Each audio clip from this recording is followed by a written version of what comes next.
Sebuah perjamuan mewah sedang diadakan untuk merayakan ulang tahun ke-18 putra Sang Duke. Seseorang menerobos masuk dari luar memohon pada ayahnya untuk menyelamatkan Shanna, wanita yang ada di pelukannya.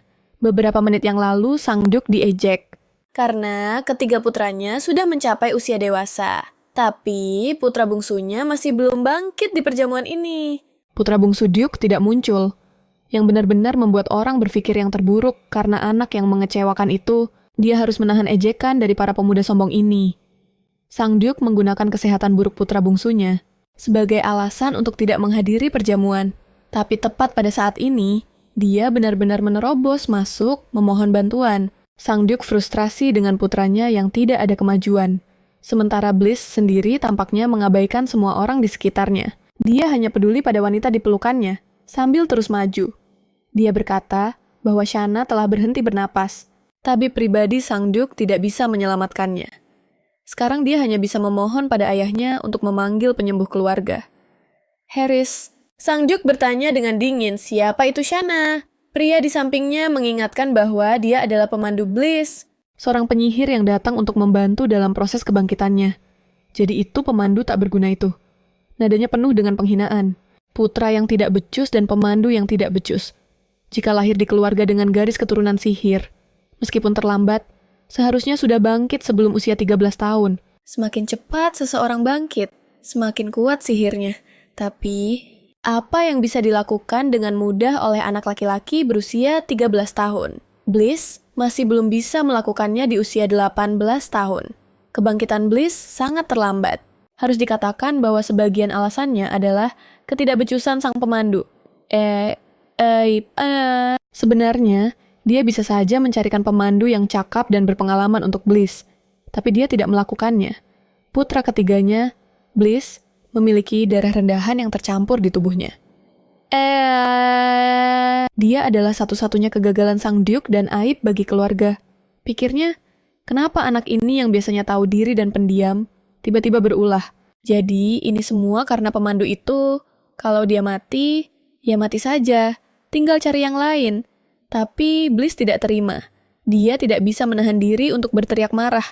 Diam! Beraninya kau mengganggu orang lain demi orang yang tidak berguna seperti itu. Ini adalah perayaan ulang tahun kakakmu. Jangan bawa orang sial ke sini. Bliss terkejut.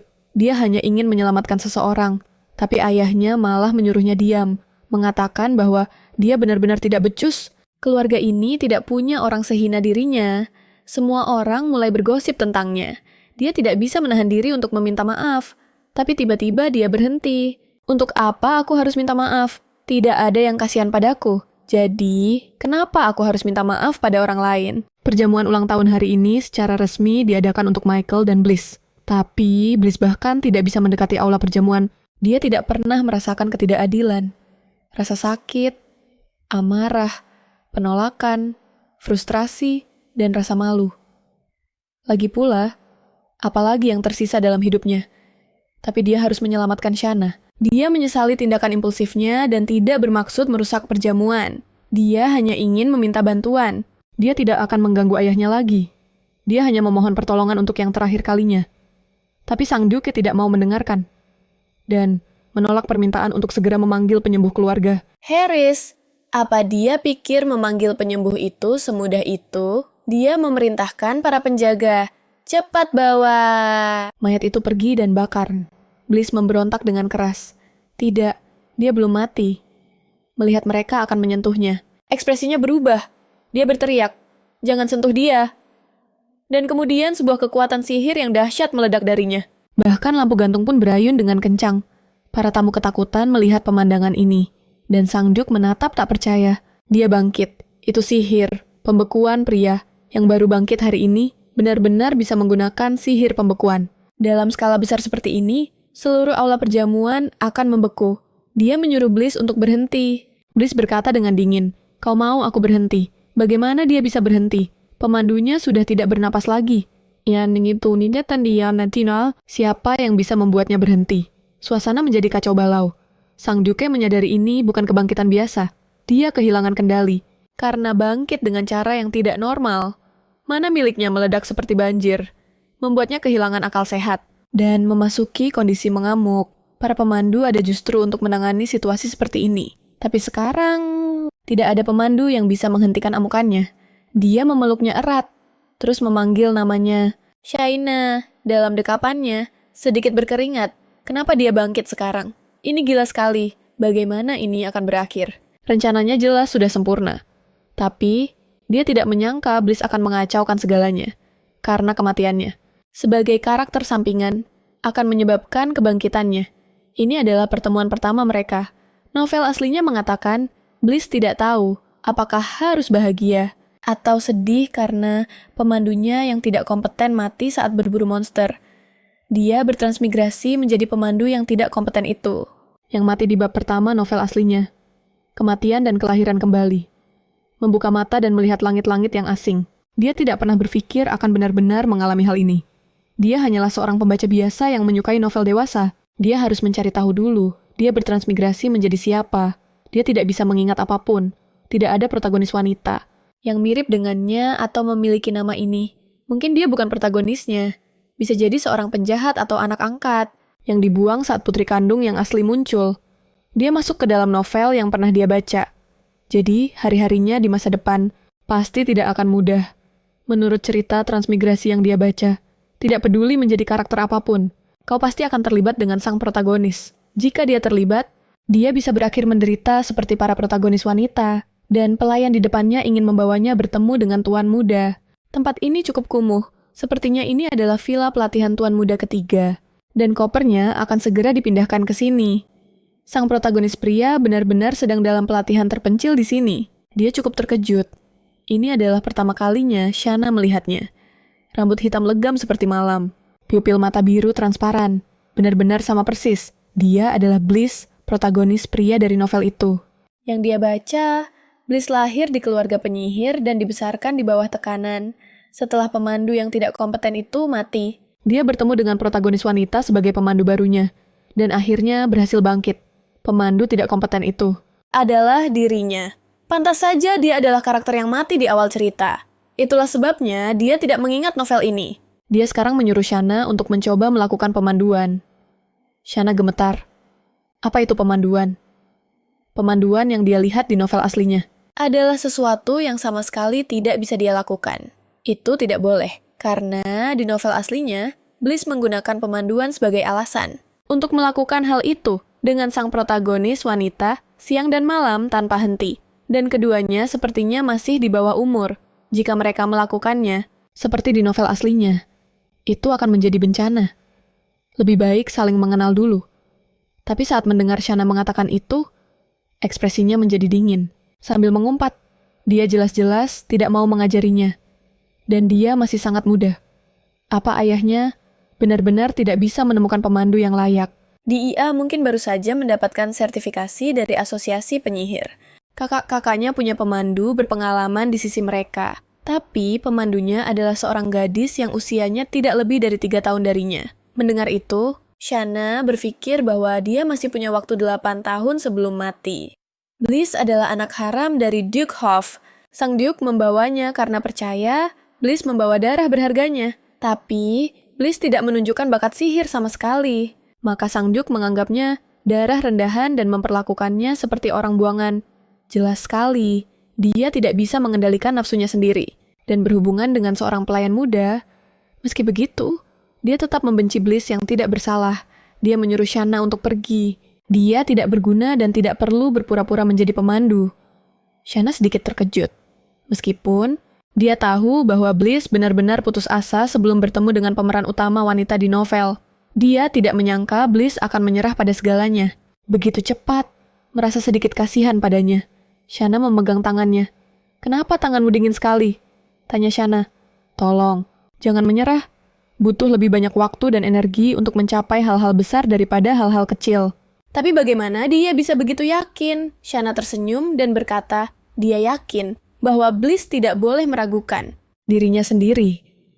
Untuk membimbing Bliss dengan lebih efektif, Shanna pindah ke Villa Bliss dan mulai belajar dengan giat, seorang pemandu, bertanggung jawab untuk merawat dan mengajar anak-anak yang belum bangkit. Secara umum, mereka adalah pengasuh dan guru privat.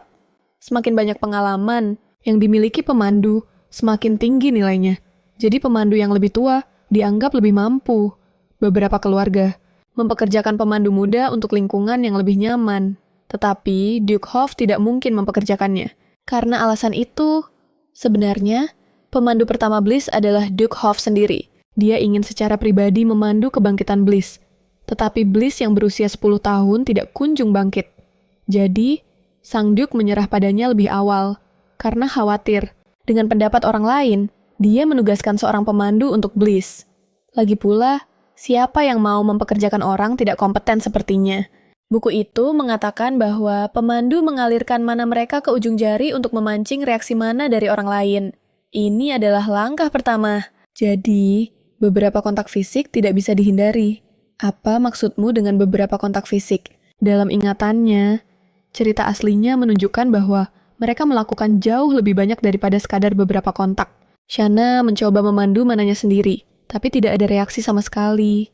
Keesokan harinya, Shanna mulai mengajar, menyuruh Bliss untuk membaca buku dengan suara keras untuknya. Ini adalah pertama kalinya Bliss melihat metode seperti ini.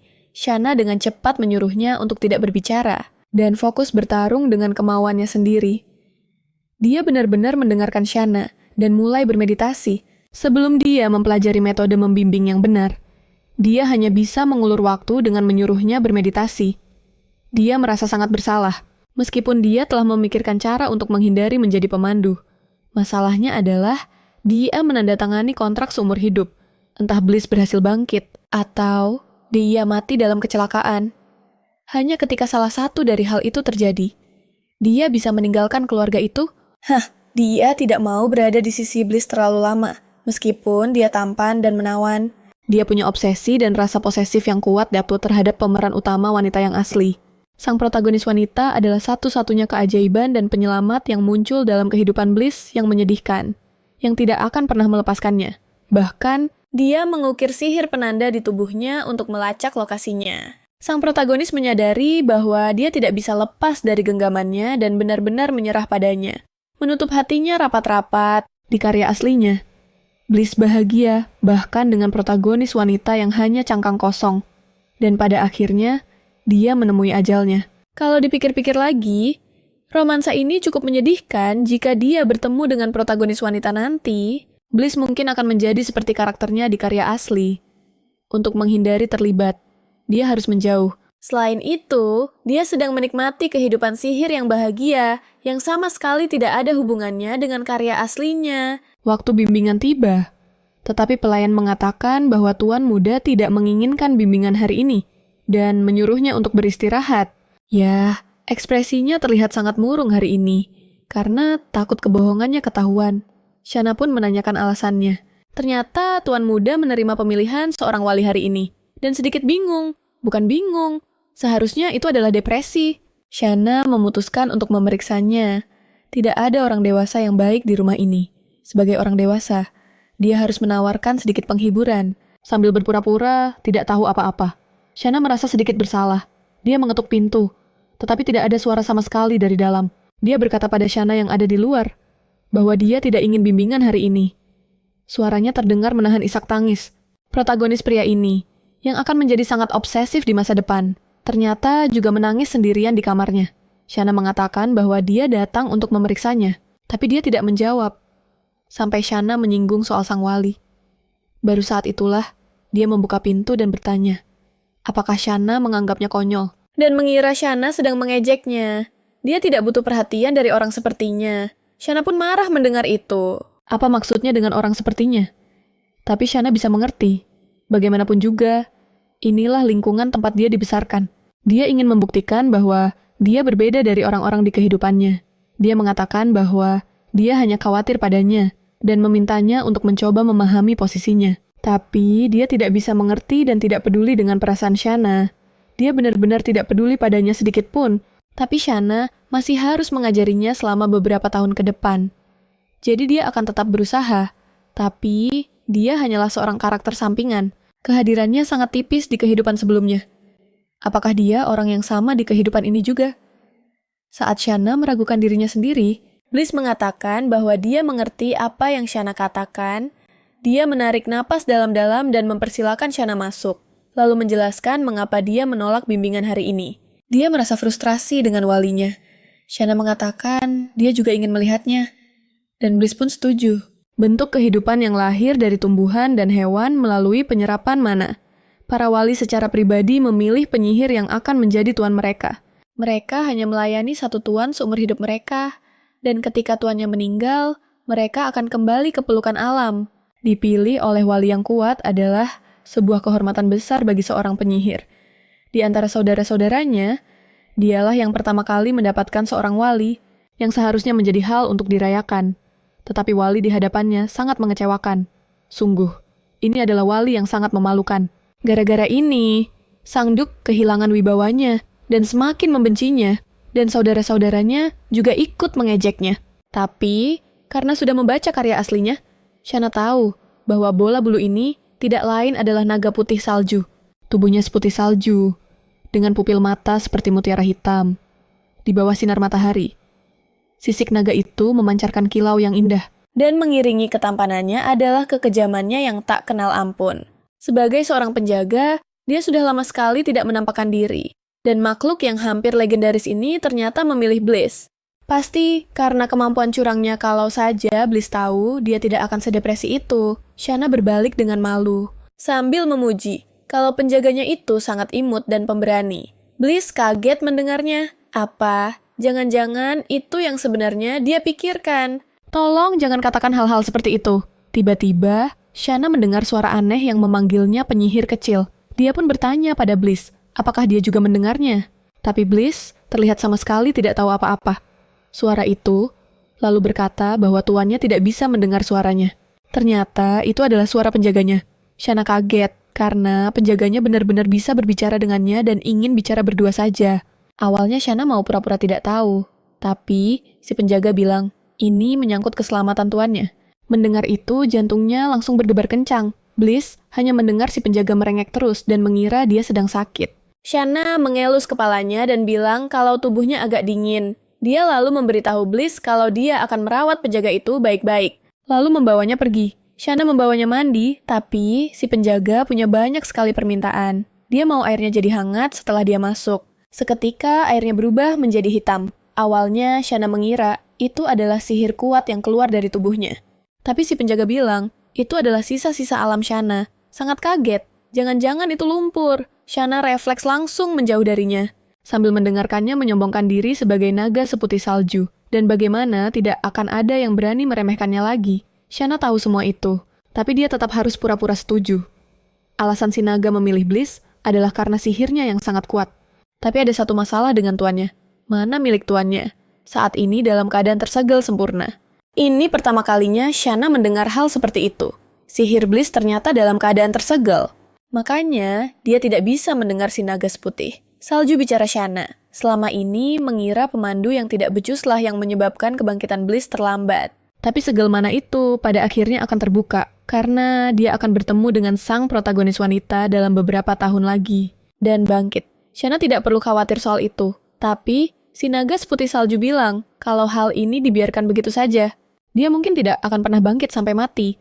Butuh cara-cara yang tidak biasa. Saat ini, kekuatan di dalam dirinya justru sedang menyerangnya. Tak lama lagi tuannya akan mati, karena tidak sanggup menahan mananya sendiri. Kebangkitan yang normal. Tidak bisa menyelesaikan masalah. Utamanya, dia tetap akan mati tak lama lagi. Tapi di novel, tidak disebutkan kalau dia akan mati. Hidup Bliss benar-benar sulit sekarang. Dia butuh bantuan Shanna. Soal metode apa yang harus dipakai, itu terserah Shanna untuk menemukannya. Karena dia masih dalam masa pertumbuhan tangan tuannya. Jadi dingin itu karena mananya tidak bisa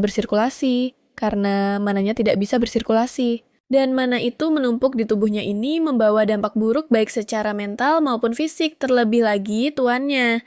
Tidak pandai mengekspresikan emosi dan selalu memendam perasaannya. Ini juga kebiasaan yang terbentuk akibat menekan mananya. Sifat defensifnya itu sebenarnya juga karena mananya. Jika Shanna bisa membuat mananya bersirkulasi dengan normal, Bliss tidak akan menjadi pemeran utama pria yang obsesif. Caranya adalah dengan membuat mana yang menumpuk di tubuhnya bersirkulasi, atau membuat emosinya mengalir dengan jujur. Tentu saja cara yang kedua lebih mudah.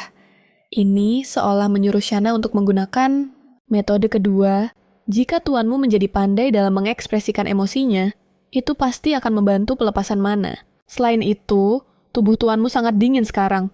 Hanya ketika tubuhnya menghangat, dia bisa menjadi tidak terlalu tegang, yang juga akan lebih kondusif untuk mengekspresikan emosi. Bukankah ini metode bagi pemeran utama wanita untuk membimbing Bliss? Jika tubuh Bliss tidak menghangat, dia akan membuatnya hangat. Memikirkan hal itu, Shanna menolak. Mereka masih muda. Naga Putri Salju pun terdiam. Apa yang sedang dia pikirkan naga itu memintanya menyuntikkan mana ke tangannya untuk membantu menghangatkan tuannya? Apa yang ada di pikirannya Shanna merasa sedikit malu. Kemampuan fisik ternyata sangat erat kaitannya dengan mana. Darah yang hangat, sirkulasi dalam tubuh juga membantu penggunaan mana. Menurut pandangannya, Shanna punya bakat besar untuk membuat Bliss kesal. Tapi sekarang tidak ada orang lain yang bisa dipercaya. Sebelum pemeran utama wanita muncul, aku hanya bisa membantunya. Tuanmu akan datang. Naga itu pun berakting imut. Bliss masuk dengan bingung. Kenapa lama sekali? Shanna berkata, sekarang sudah mau berangkat. Si naga, Putri Salju menaruh kepercayaan padanya. Pindahkan suhu tubuhmu ke tuanmu. Serius nih? Di sini, apapun itu, Shanna menyuruhnya untuk memegang hewan penjaga. Bola bulu kecil ini, Putri Salju, adalah penjaganya. Dia tidak akan pernah menduganya. Begitu dia mencoba mengambilnya, Shanna tiba-tiba berseru, "Tanganmu dingin sekali." Shanna berbalik dan menyingkirkan hewan penjaga itu. Sambil berkata, tangan yang dingin itu tidak baik. Lalu dia menggenggam erat tangannya, mencoba menyuntikkan mana ke dalamnya. Sepertinya ada reaksi barusan. Apakah berhasil? Dia menepis tangan Shanna, mengatakan itu tidak perlu. Lalu lari begitu saja. Shanna berpikir, dia telah mengacaukan segalanya. Tapi hewan penjaga itu justru sangat senang, mengatakan bahwa dia melakukannya dengan baik, mengikuti saran dari Naga Putri Salju. Jadi, dia mengubah metode bimbingannya sejak 2 minggu yang lalu. Dia seperti seorang nenek yang merawat cucunya, tapi dia selalu seperti itu. Shanna diam-diam bertanya pada Naga Putri Salju, apa yang harus dilakukan? Ketika dia tidak membiarkannya menyentuhnya, Bliss sedang bermeditasi. Tetapi Naga Putri Salju berkata untuk tidak khawatir. Hasilnya sudah mulai terlihat. Tangan tuanmu tidak sedingin sebelumnya. Dan setiap kali tuannya memegang tangannya, tengkuknya menjadi merah. Shanna mengira dia marah, tetapi Naga Putri Salju menyarankan agar dia terus melakukannya, membuat mustahil bagi dia untuk berkomunikasi dengannya. Jadi, dia merasa cemas setiap hari, takut akan semakin memperburuk kepribadiannya. Tapi, suasana hatinya sangat baik hari ini, karena hari ini adalah hari latihan di luar ruangan. Jika itu adalah dirinya di masa lalu, dia pasti tidak akan begitu bersemangat dengan latihan di luar ruangan. Tapi sekarang berbeda. Tinggal di desa tanpa komputer dan tablet, membuatnya gila. Jadi, ketika Naga Putri Salju menyarankan latihan di luar ruangan, dia sangat senang. Kenapa dia tidak memikirkannya sebelumnya? Meskipun tidak pergi ke kota, hanya di sekitar desa. Dia tetap puas. Bliss sudah menunggu di pintu sejak lama. Keranjang itu berisi makanan. Bliss terdiam. Orang yang tidak tahu mungkin mengira mereka akan pergi piknik. Langkahnya tiba-tiba berhenti saat mendekat. Dia mengatakan, halaman itu tidak terawat dan pasti sudah sangat rusak. Dia malu membiarkan dia melihat keadaannya yang menyedihkan. Tapi itu tidak masalah. Dia akan membimbing. Bukan piknik. Halaman ini tidak bisa disebut rusak. Seharusnya ini disebut berantakan total. Ayo kita ke bawah naungan pohon dulu. Dia melihatnya membentangkan pakaiannya. Shanna sedikit terkejut. Apakah ini untuknya duduk Bliss? Berkata bahwa membiarkan seorang wanita duduk di tanah bukanlah hal yang seharusnya dilakukan seorang ksatria. Jika dia tidak mau duduk sekarang juga tidak apa-apa. Takut pria itu berubah pikiran. Shanna buru-buru duduk dan berterima kasih. Shanna tidak bisa menahan diri untuk memujinya. Karena dia sangat pandai merawat orang. Tuan muda pasti akan sangat populer di kalangan para gadis. Di masa depan, Bliss membuang muka, tampak malu-malu. Naga seputih salju itu menyuruh Shanna untuk terus seperti itu dan membahas lebih banyak topik semacam itu. Shanna langsung terdiam, dan meskipun enggan, dia tidak punya pilihan selain berbicara. Lebih banyak, tapi pria itu menyuruh Shanna diam dan balik bertanya, apakah dia bersedia?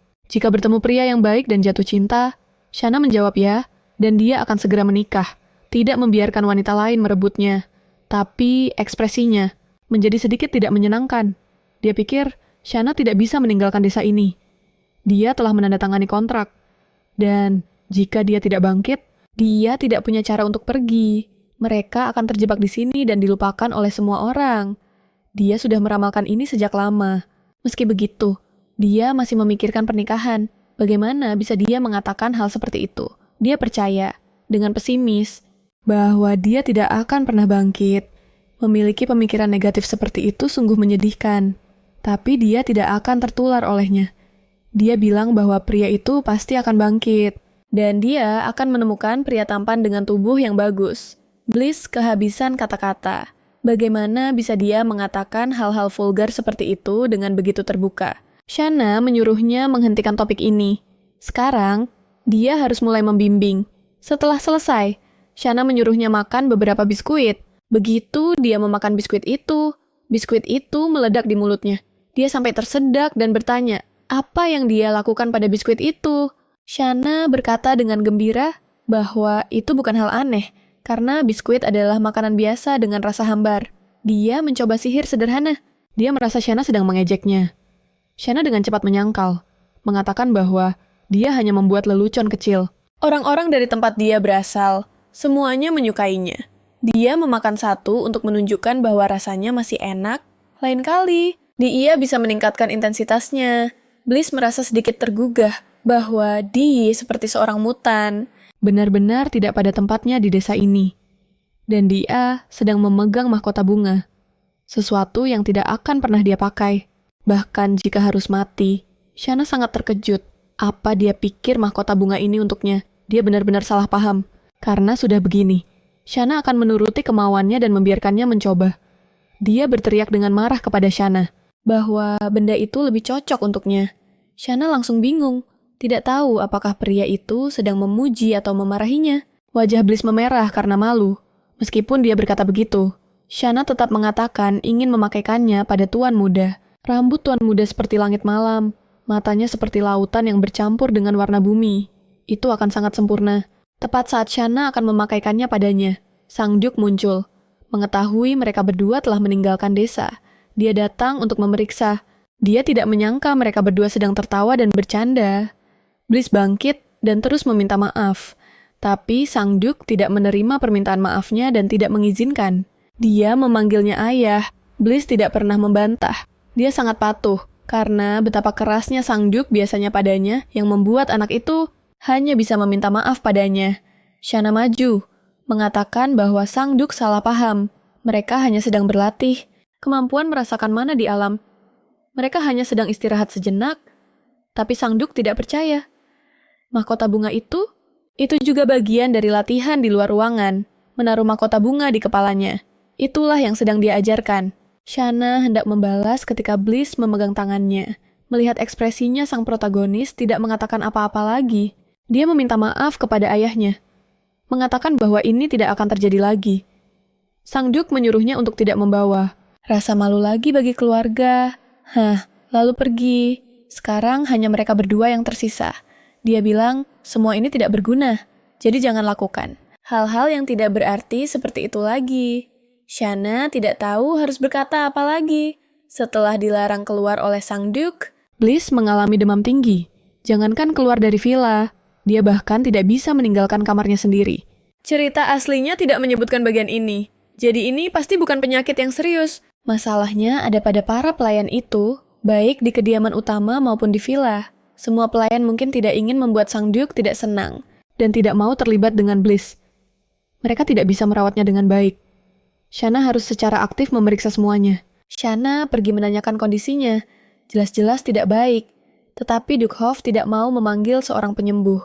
Shana menyadari perilaku aneh pelayan itu dan menyuruhnya untuk melaporkan dengan jujur bahwa putra ketiga dari keluarga Hoff sedang sakit dan mereka tidak mengambil tindakan apapun. Pelayan itu merasa sangat kesal. Dia sudah tidak ingin bekerja di villa yang bobrok ini. Dan sekarang malah diperintah oleh orang lain. Meskipun keluarganya telah jatuh, dia tetaplah putri seorang baron. Dia tidak perlu menjilat orang biasa. Jadi, dia bilang akan memperhatikannya. Lalu menyuruh Shana untuk mengurus pekerjaannya sendiri dan tidak ikut campur urusan lain. Tapi Shana berkata, apa kau pikir karena tuan muda sakit, Kalian para pelayan tidak akan dimintai pertanggungjawaban. Apa karena itu kau bersikap seperti ini? Shana mengingatkan bahwa Tuan Muda Bliss adalah pemilik villa ini. Dan semua pelayan, termasuk dirinya, ada di sini untuk melayaninya. Karena ini adalah waktu makan Tuan Muda. Dia akan pergi. Lagi pula, pelayan itu terlihat seperti orang yang mengabaikan Tuan Muda. Jadi, biarkan Shana saja yang membantunya. Shana mendorong troli ke pintu, mengatakan bahwa makanan sudah tiba. Bliss menyuruhnya untuk meninggalkannya di depan pintu. Meskipun suaranya terdengar serak, dia masih bisa berbicara. Shana bertanya-tanya, apakah dia salah menilai pelayan tadi? Tiba-tiba, terdengar sebuah suara dia membuka pintu dan melihat Tuan Muda pingsan di lantai dengan demam tinggi. Shana segera mendekat. Seharusnya dia datang lebih cepat. Bliss memberitahu Shana untuk tidak merasa kasihan, karena Shana tidak melakukan kesalahan apapun. Lalu, dia tertidur lagi. Sang naga putih salju bertanya pada Shana, mengapa dia baru datang sekarang? Dia pikir Shana akan segera datang menemuinya. Tuan Muda hampir tidak makan atau minum obat. Shana datang di saat yang tepat. Hari ini demamnya tidak turun, karena dia tidak makan atau minum obat dengan benar, dan hatinya, yang baru saja sedikit terbuka, telah dikunci rapat oleh ayahnya sendiri. Dia tidak ingin sembuh di dalam hatinya. Jadi tubuhnya terus mengalami demam tinggi. Ketika Bliss bangun lagi, dia merasa tubuhnya sangat ringan. Demamnya sudah turun dan Shana berbaring di sampingnya, merawatnya. Tiba-tiba, dia mendengar sebuah suara dan langsung duduk. Dia benar-benar mendengar suara penjaganya. Tetapi dia hanya mendengar satu kalimat dengan jelas. Setelah itu, tidak ada apa-apa lagi. Naga putih salju sangat bersemangat. Tuan, aku di sini. Dia menatap Shana yang tertidur dan menjadi termenung. Dia tidak mau kembali ke rumah itu. Dia membenci orang-orang di sana sebelum dia tertidur. Dia meminta Shana untuk tidak pergi. Shana pun tetap di sini. Bliss tidak punya kekuatan sekarang. Mereka akan tetap seperti ini untuk sementara waktu. Waktu berlalu dan tak lama kemudian adalah ulang tahun Bliss yang ke-13. Pesta perjamuan secara resmi dimulai pada malam hari. Dia hanya bisa menunggu di kamar, dan sekarang merasa sangat gelisah. Baik Bliss maupun Michael lahir di bulan Februari. Karena perbedaan usia yang sedikit, kedua bersaudara itu selalu merayakan bersama, secara resmi. Ini adalah pesta ulang tahun untuk mereka berdua. Tapi kenyataannya, Michael adalah bintang utamanya. Bahkan jika Bliss memasuki aula pesta, keluarganya memperlakukannya seolah-olah dia tidak terlihat, dan para bangsawan bergosip di belakangnya. Itulah sebabnya Bliss selalu kabur dari pesta dan kembali ke villa, menghabiskan ulang tahun seperti ini. Jangan harap menerima hadiah. Tidak ada yang mengucapkan selamat ulang tahun padanya. Kasihan sekali Bliss. Apakah memberikan hadiah ini tidak perlu? Dia bahkan menggunakan sihir khusus.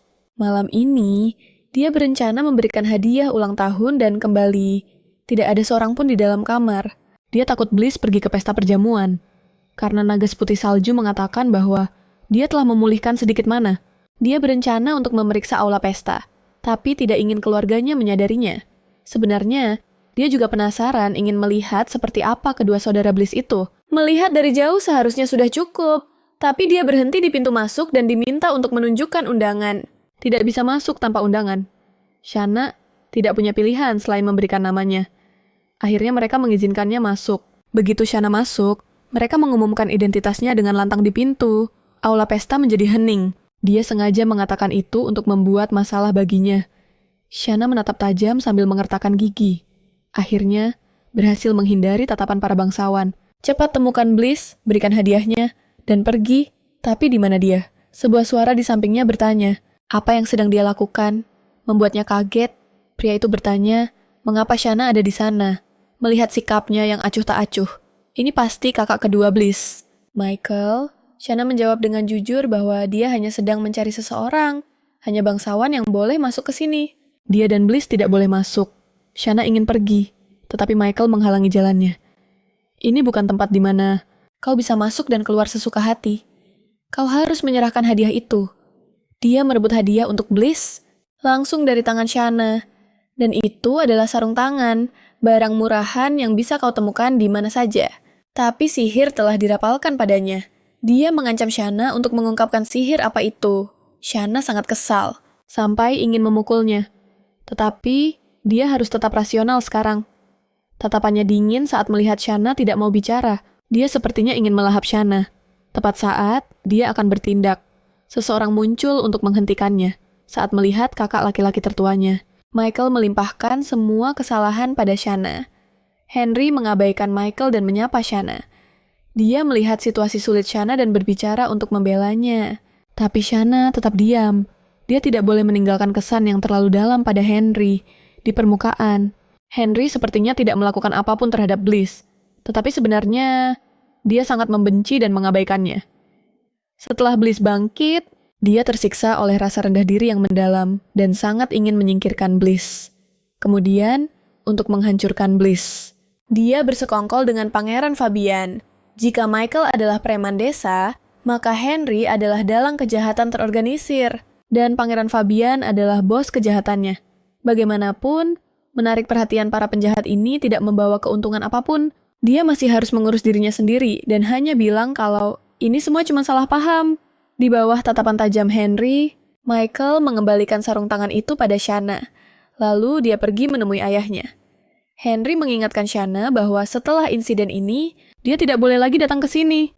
Anehnya, dia lalu bertanya pada Shanna, apakah dia sudah makan, dan menyuruhnya mengambil makanan. Dari pesta itu, Shanna jadi terharu.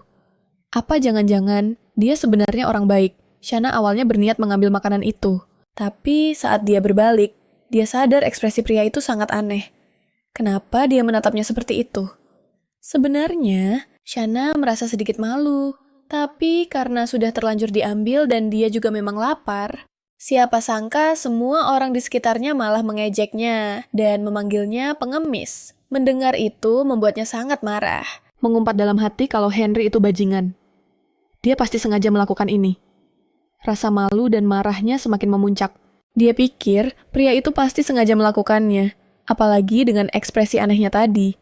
Tapi Shanna tidak akan memberinya kepuasan itu. Sekarang, dia berusaha keras untuk menenangkan dirinya sendiri. Dia hanya perlu menghadapi orang-orang itu, minum segelas anggur lagi, dan merapalkan mantra untuk memberi mereka pelajaran. Karena mereka berani sekali mengejek seorang penyihir. Mereka seharusnya sudah siap mental sebelum cari gara-gara dengannya. Dia harus segera menemukan tuan muda. Saat ini, dia berada di sebuah sudut. Shanna membawa kuenya. Cuaca masih dingin, jadi kenapa dia keluar? Dan kenapa dia menggaruk-garuk naga salju putih itu? Saat melihat Shanna mendekat, dia membuka jubahnya. Dia terlihat lebih ramah dari yang dibayangkan Shanna. Dia pikir, Bliss adalah orang yang sangat melankolis. Dia membawa kue yang sepertinya diambil dari pesta itu. Bliss sepertinya bertanya, apakah Shanna melihat saudara-saudaranya?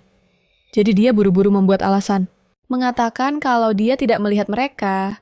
Dari reaksi orang-orang tadi, Shanna sadar kalau mengambil makanan dari pesta seperti ini sepertinya tidak pantas. Tapi dia sudah terlanjur mengambilnya. Dia juga membawa garpu agar mereka bisa makan bersama. Akhirnya, Bliss pun setuju dengan agak canggung. Tapi ulang tahun tentu tidak lengkap tanpa lilin. Jadi Shanna hanya bisa menggunakan ini sebagai penggantinya. Dia tidak menyangka nyala korek apinya akan sebesar itu. Dengan batang korek yang tertancap di kue, apinya menyala semakin besar. Akhirnya, mereka berdua memadamkan apinya bersama-sama. Karena api itu sulit sekali padam. Shanna juga ikut membantu meniupnya untuk memadamkannya. Ekspresi Bliss tampak dingin saat dia berkata, mereka bisa memakan kuenya sekarang. Dan juga ada hadiah ulang tahun dari Shanna untuknya. Sejujurnya, Shanna merasa sedikit cemas. Hadiah ini dari awal kelihatannya tidak terlalu bagus. Dan sekarang tanpa bungkusan, kelihatannya jadi lebih jelek lagi. Dan dia tidak terlihat senang saat menerima hadiah itu, sementara Shanna mencoba menjelaskannya. Kepercayaan dirinya semakin menipis. Sarung tangan ini memiliki sihir penghangat. Tapi Bliss berpikir kalau memakai sarung tangan ini artinya dia tidak akan perlu memegang tangannya lagi. Shanna baru saja akan bilang kalau itu adalah dua hal yang berbeda. Tapi di bawah tatapan mengancam si naga salju putih. Dia hanya bisa bilang kalau Bliss bisa memakai sarung tangan itu untuk menghangatkan diri saat dia tidak ada di dekatnya. Dia tersenyum, memakai sarung tangannya dan berkata, "Terima kasih." Shanna lalu mulai mengoleskan krim kue ke wajah Bliss. Sambil bilang, kalau beginilah cara merayakan ulang tahun. Tiba-tiba saja, mereka berdua memulai perang kue. Shanna terpeleset dan hampir jatuh. Bliss mendekat dan memegang tangan Shanna. Dia jatuh tepat di atas Bliss. dan dia membersihkan krim dari wajahnya.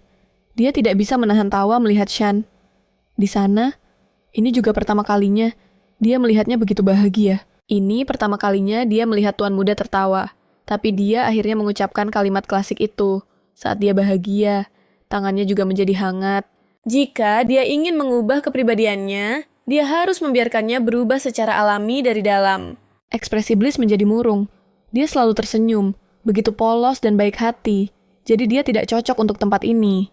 Dia seharusnya berada di tempat yang lebih baik, dengan orang-orang yang lebih baik. Dia tidak ingin melihat mata gadis itu kehilangan semangatnya. Yang terjebak dengan sedih di sini, kami menyuruh Shanna untuk tidak lagi menjadi pemandunya. Tapi, dia sudah menandatangani kontrak dan tidak bisa membatalkannya begitu saja. Kenapa naga salju putih tidak mencegahnya? Itu adalah niat tuannya. Jadi, dia tidak berani ikut campur.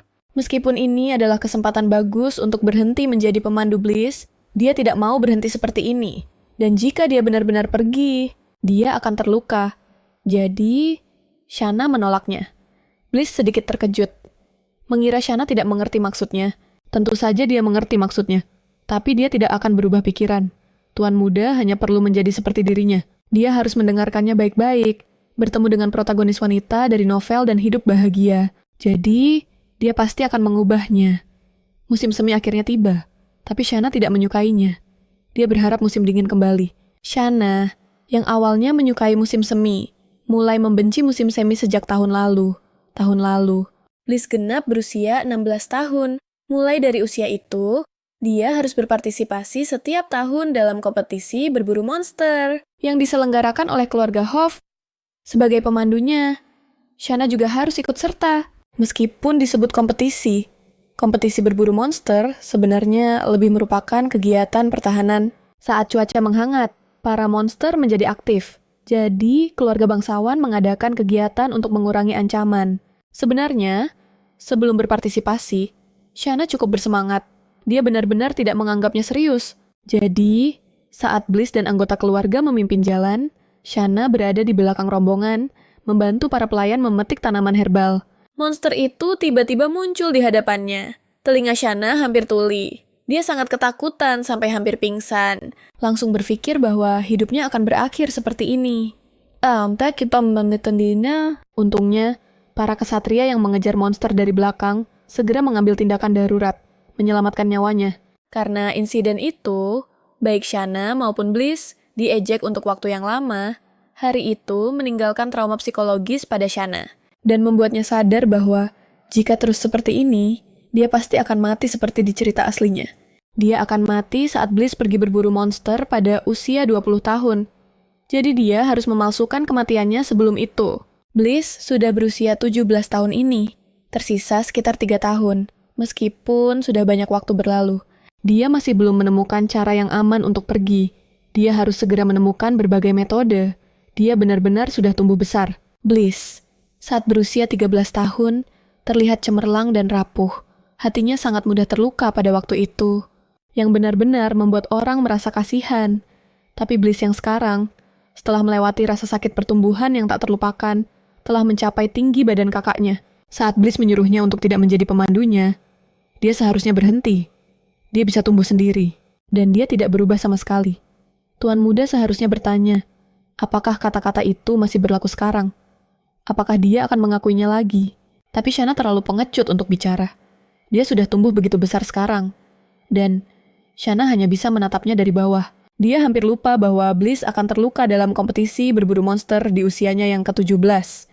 Dalam cerita aslinya, Bliss terluka oleh jebakan dari kedua saudara itu, yang meninggalkan bekas luka permanen padanya. Tapi Shanna tidak tahu bagaimana cara memperingatkannya. Dia hanya bisa berbisik padanya bahwa dia sama sekali tidak boleh lengah dan harus waspada terhadap sekelilingnya. Setelah mendengar itu, Bliss menyuruhnya untuk lebih berhati-hati. Jika kali ini dia pingsan lagi, dia tidak akan peduli. Mendengar kekhawatiran Shanna, Bliss tampaknya sedang dalam suasana hati yang baik. Michael mendekat dan menyela, bertanya, seberapa dekat hubungan mereka? Selalu menempel seperti itu. Kepribadian Michael memang sangat bermasalah, dan marah pada pelayan yang tidak bersalah adalah hal biasa baginya. Setiap kali Michael membuat kekacauan besar di mansion, para pelayan di sana menjadi agak dingin pada Bliss. Karena insiden pesta ulang tahun sebelumnya meninggalkan kesan yang mendalam padanya. Bahkan orang-orang di sekitar Shanna pun diganggu oleh Michael. Setiap kali mendengarnya, Shanna merasa sangat kasihan pada Bliss. Michael menanyakan nama Shanna. Dia tahu kalau Shanna berumur 20 tahun, tapi penampilannya tidak seperti wanita dewasa. Dan di usia mereka, jika mereka ada di kalangan atas, rumor tentang mereka pasti sudah tersebar luas. Mungkin ini pertama kalinya mereka berdua melihat guardian mereka, yang bernama Ruby, dan Shanna sama sekali tidak tertarik untuk menyapanya. Saat melihat naga putri salju, Ruby menjadi sangat bersemangat. Burung kecil ini tidak seperti Bliss, masih tahu tempatnya. Melihat keadaannya yang memalukan, Shanna tidak bisa menahan tawa. Michael yang mendengarnya langsung menatap Shanna dengan tajam. Saat itu juga, Bliss langsung maju untuk melindunginya dan memuji Michael menggantikan Shanna. Setelah mendengarnya, Michael malah mulai mengejek mereka bertiga juga. Mengatakan kalau Shanna itu bodoh. Ekspresi Bliss langsung berubah. Dia menatap Michael dengan marah. Mengatakan kalau ucapannya sudah kelewatan, Michael boleh menghinanya. Tapi guardian dan pemandu tidak melakukan kesalahan apapun. Shanna sangat khawatir jika membuat Michael marah seperti ini. Tidak akan ada gunanya. Orang yang akan melukai Bliss dalam kompetisi berburu nanti adalah Michael. Tepat ketika Shanna akan meminta maaf untuk meredakan suasana, naga putri salju membuat guardian lawan buang air besar di atas tuannya. Pada saat ini, sang guardian juga sangat bingung dan kacau. Ini adalah dilema terbesar dalam hidupnya. Pada akhirnya, dia benar-benar buang air di atas tuannya. Setelah guardian itu selesai, naga putri salju bahkan memujinya. Michael sangat marah dan ingin memberi mereka pelajaran. Tapi orang-orang sudah berkumpul di belakangnya. Jadi dia pergi lebih dulu dan memperingatkan Shanna untuk waspada. Sekarang, siapa yang mengkhawatirkan siapa? Seharusnya dia yang lebih berhati-hati. Michael melampiaskan emosinya tidak jauh dari sana. Henry tidak mengerti sampai kapan Michael akan terus membuat keributan kekanak-kanakan seperti ini. Dia ingin Bliss menunggu dan lihat saja. Ketika waktunya tiba, dia akan mencari kesempatan untuk menembakkan panah sihir ke pria itu untuk membuatnya cacat.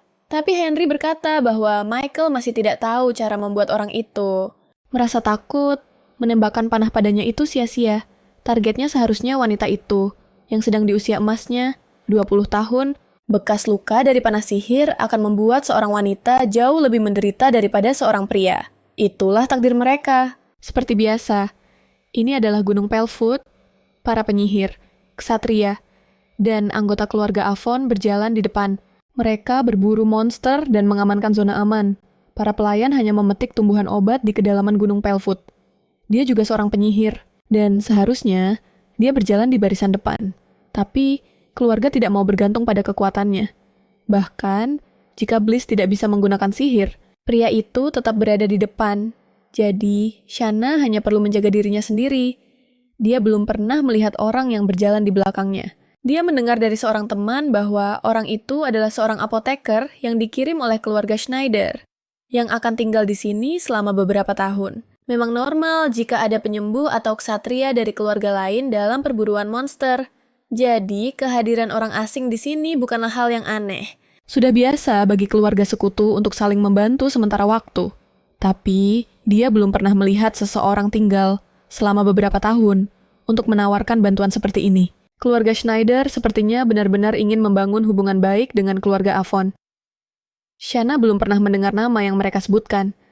Meskipun Schneider menyandang gelar marki, dari nada bicara pelayan itu, dia bisa merasakan penghinaan halus mereka terhadapnya.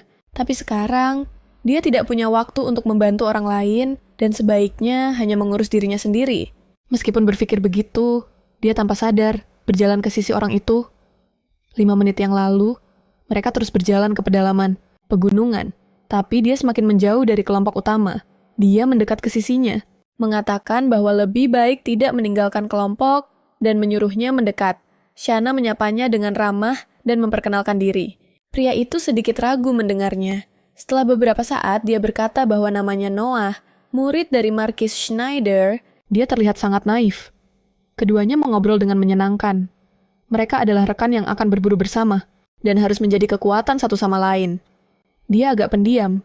Benar juga, para ksatria sedang melawan monster. Sementara mereka memetik tumbuhan obat, Noah adalah seorang apoteker dan pasti sangat paham tentang tumbuhan.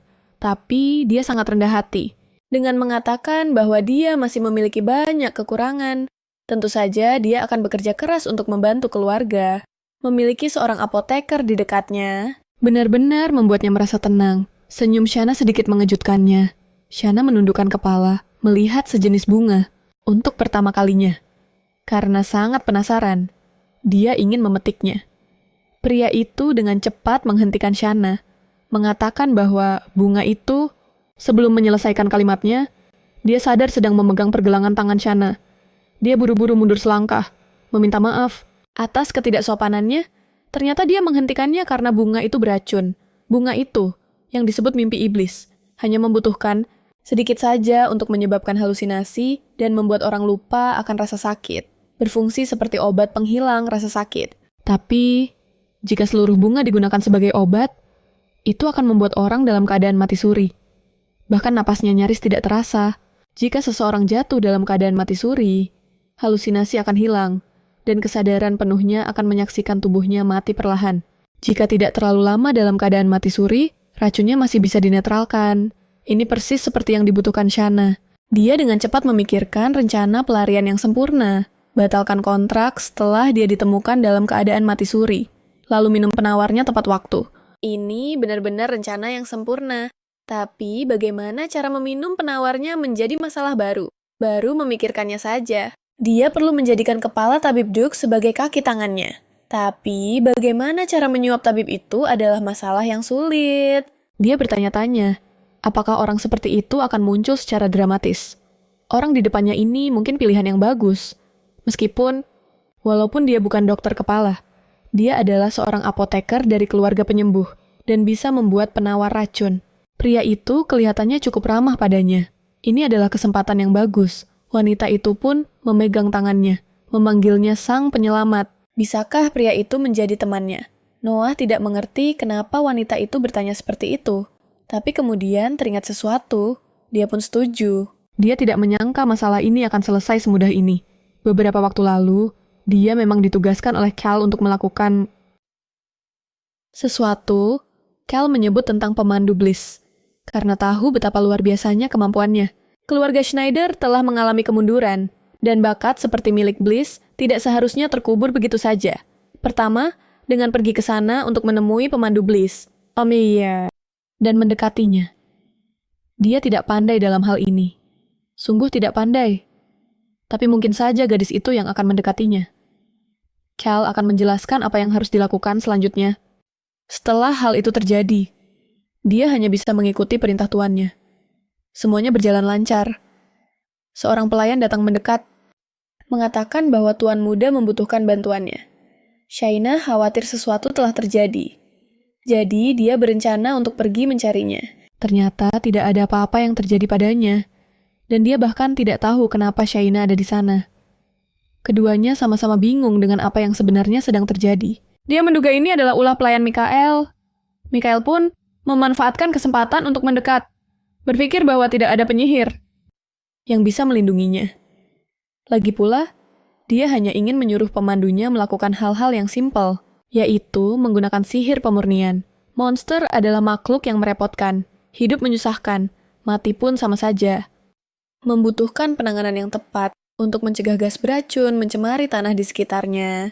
Melalui pemurnian, itu adalah salah satu tugas seorang penyihir. Kalau hanya pemurnian, Shaina benar-benar bisa menerimanya. Shaina memberitahu Bliss untuk tidak khawatir.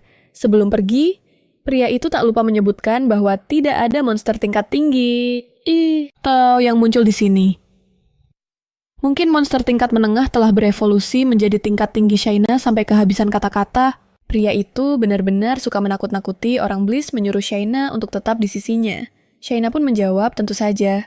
Bliss tersenyum tipis, menyingkirkan rambut Shaina dan berkata kalau wanita itu selalu berantakan. Ada daun di rambutnya. Wajah Shaina langsung memerah padam. Sangat malu. Semua orang bekerja sama untuk membunuh para monster. Henry selalu berburu sendirian. Dia tidak hanya memiliki kemampuan sihir yang dahsyat, tapi juga kemampuan fisik yang luar biasa. Mikael datang untuk menyuruh Shaina bekerja.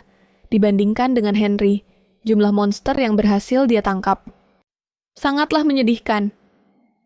Meskipun begitu, dia pandai dalam membangun citranya sendiri dengan memurnikan monster-monster yang sudah mati. Tanda-tanda semacam ini muncul. Shaina masih bingung. Mikael berteriak dari kejauhan, menyuruhnya untuk menyingkir. Monster itu belum sepenuhnya mati, padahal Shaina sudah memastikan monster itu mati. Bahkan setelah mendengar kata-kata Shaina, pria itu tetap menarik anak panah di tangannya. Bukannya dia meleset, tapi dia memang sengaja menembak seperti itu sejak awal. Tubuh Shaina menjadi kaku, tapi dia tidak merasakan sakit dari luka panah itu. Ternyata Bliss yang membantunya. Tuan muda itu menahan panah itu untuknya. Bliss perlahan sadar di tempat tidur. Shaina membantunya duduk dan minum sedikit air. Shaina telah merawatnya selama beberapa hari terakhir ini. Tapi Bliss merasa ada yang aneh dengan ekspresi Shaina. Wajahnya datar tanpa ekspresi sekarang. Apa karena dia merasa terlalu bersalah untuk tersenyum? Bliss menghibur Shaina, mengatakan kalau dia tidak perlu merasa bersalah. Tapi Shaina justru marah mendengarnya, tuan muda. Hampir mati karenanya, dia tidak menyangka emosi Shaina akan sehebat itu. Dia masih hidup dan baik-baik saja. Tapi saat Shaina memeluk tubuhnya, dia hampir mengira pria itu sudah mati. Lukanya sangat dalam. Dia demam tinggi selama 4 hari penuh, tanpa sadarkan diri. Dia merasa sangat bersalah. Pria itu seharusnya lebih menghargai tubuhnya dan tidak mempertaruhkan nyawanya dengan begitu saja. Demi orang sepertinya, Bliss tidak suka mendengar kata-kata itu. Shaina pun keluar lebih dulu untuk memanggil apoteker. Dia tidak mengerti kenapa Shaina tidak berterima kasih karena telah dibantu. Tapi malah merasa bersalah karena dia terluka. Dia sama sekali tidak tahu bahwa nyawanya pernah dalam bahaya sebelumnya. Makanya, dia bisa mengatakan hal itu dengan enteng. Kalau saja Noah tidak bergegas datang saat mendengar keributan dan mengambil tindakan darurat, Bliss mungkin sudah tewas di permukaan. Michael tidak menerima hukuman apapun. Dia hanya beralasan kalau dia salah mengira monster itu belum mati. Jadi dia menembakkan panah. Sang Duke hanya menyuruhnya untuk lebih berhati-hati di masa depan. Karena Noah ada di sana. Dia tidak meminta bantuan. Kepada keluarga penyembuh, Shaina sangat terkejut dengan insiden ini. Sebagian karena Bliss terluka parah. Tapi yang utama adalah karena alur ceritanya telah berubah. Yang seharusnya hanya luka di lengan, kini berubah menjadi cedera yang fatal. Bagaimana dia harus bereaksi? Dia harus menjalankan rencana itu. Dia berada di sisi Bliss sebelumnya untuk mencegah kematian dininya. Sekarang, pria itu sudah bisa melindungi dirinya sendiri. Untuk itu, dia perlu mencari seseorang yang bisa membantunya, lalu meminum penawarnya. Shaina masuk untuk memberitahu Noah bahwa tuan muda telah sadar. Noah juga ikut senang dan ingin memeriksa kondisinya sekarang juga. Waktu berlalu dalam sekejap, akhirnya, di penghujung tahun, hari ini adalah harinya. Saat dia berencana memberitahu Noah tentang masalah ini, Shaina menyuruhnya masuk dengan cepat dan mengunci pintu. Shaina pun mulai berbicara tentang permohonannya. Dia ingin pergi dari tempat ini. Noah terkejut mendengarnya. Bukankah mereka kelihatannya akur? Kenapa dia ingin meninggalkan Bliss? Shaina menghela napas, mengatakan bahwa dia merindukan kampung halaman dan keluarganya. Karena kontrak, dia tidak bisa pergi. Begitu dia menyebutkan soal pura-pura mati, Noah menyuruhnya untuk berpikir baik-baik. Setelah memalsukan kematian, dia tidak akan punya identitas dan hanya bisa bersembunyi. Noah butuh waktu untuk memikirkannya. Dan tidak langsung menjawab, Noah pergi berlibur ke keluarga Schneider pada awal tahun baru. Shaina hanya bisa menunggu dengan cemas apakah rencananya akan berhasil. Seharusnya ini sudah cukup. Setelah Noah kembali, dia berkata akan membantunya. Sekarang mereka hanya perlu menjalankan rencana ini. Hari ini adalah pesta ulang tahun. Bliss yang ke-18 dan Michael yang ke-20. Dia berencana untuk kabur hari ini. Memilih hari ini tidak bisa dihindari. Ada lebih banyak kereta kuda pada saat ini. Jadi dia bisa bersembunyi di salah satunya untuk keluar. Marquis Schneider akan menghadiri pesta ini. Noah akan menyiapkan tempat di kereta kuda di mana Shaina bisa bersembunyi. Dia bilang kalau sang Marquis tidak tahu tentang ini. Dia harus keluar dari kereta sebelum tiba di kediaman Schneider. Dia akan mempertaruhkan nyawanya untuk melakukan ini. Dan sama sekali tidak akan membiarkan Noah terlibat. Rencananya sempurna.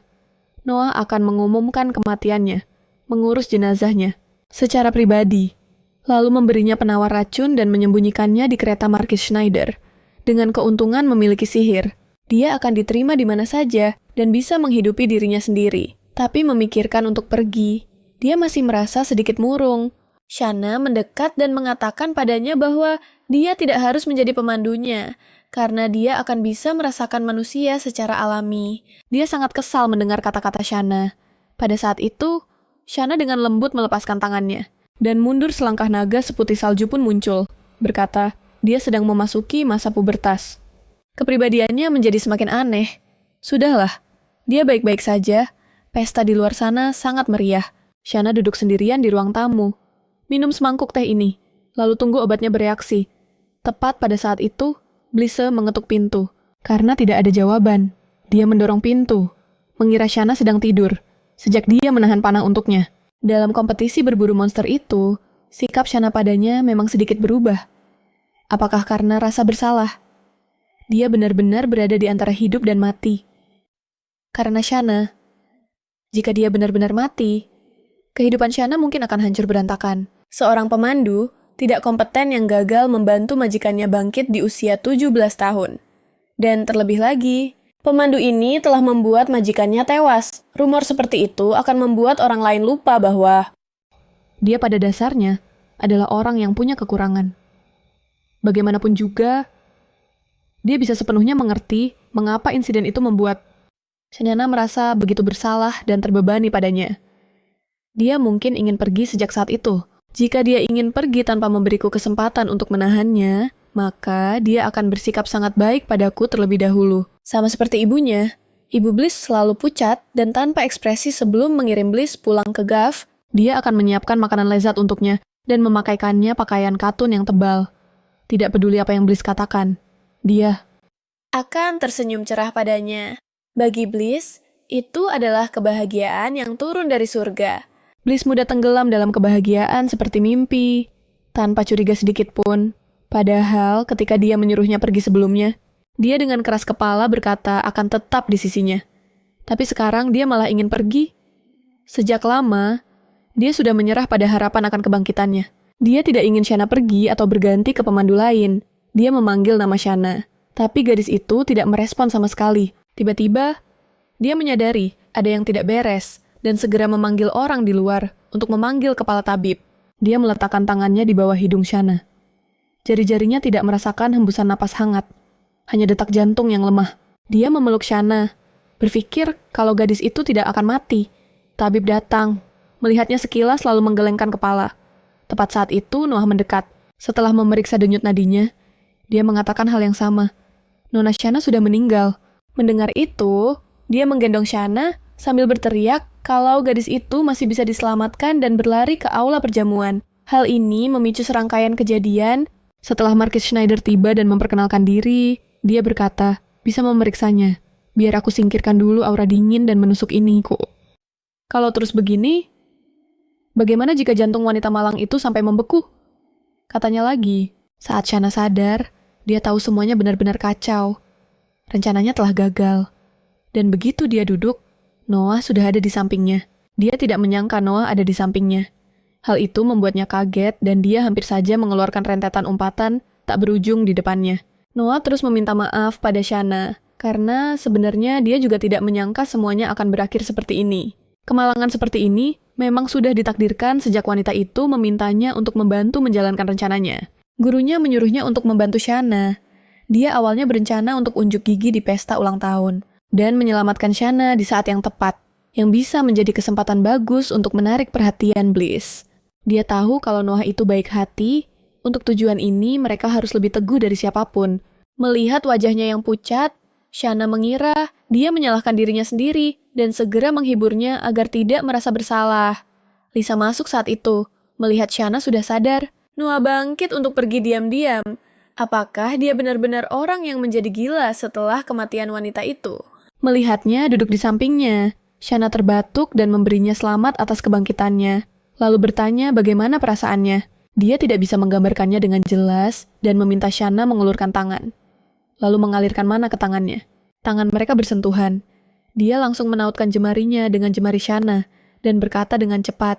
Shanna memejamkan matanya dengan ragu. Setelah beberapa saat, dia merasakannya.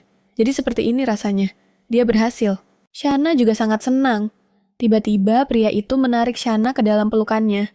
Bertanya, mengapa wanita itu melakukan hal seperti itu? Shana terkejut. Bagaimana dia bisa tahu? Shana baru saja akan berpura-pura tidak tahu apa-apa. Tapi Bliss keburu meraih dagunya, memaksa Shana untuk menjawabnya. Seluruh tubuh Shana gemetar, mengatakan kalau itu sakit.